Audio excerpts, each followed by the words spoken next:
The yellow wallpaper. It is very seldom that mere ordinary people like John and myself secure ancestral halls for the summer. A colonial mansion, a hereditary estate, I would say a haunted house, and reach the height of romantic felicity. But that would be asking too much of fate. Still, I will proudly declare there is something queer about it. Else, why should it be let so cheaply? And why have stood so long untenanted? John laughs at me, of course, but one expects that in marriage. John is practical in the extreme.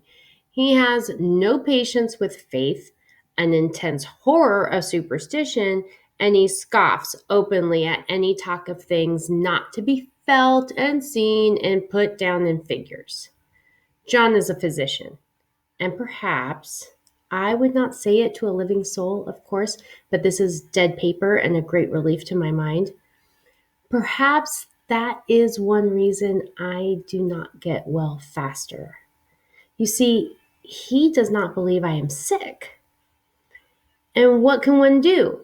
If a physician of high standing and one's own husband assures friends and relatives that there is really nothing the matter with one but temporary nervous depression, a slight hysterical tendency, what is one to do? My brother is also a physician and also of high standing, and he says the same thing. So I take phosphates or phosphites, whichever it is, and tonics and journeys and air and exercise, and am absolutely forbidden to work until I am well again. Personally, I disagree with their ideas.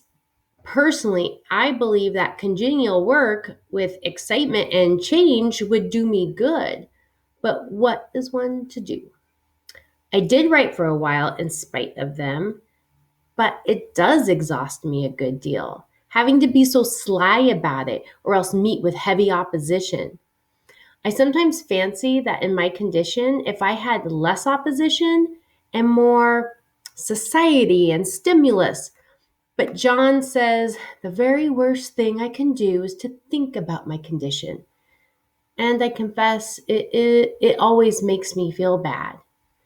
So I will let it alone and talk about the house.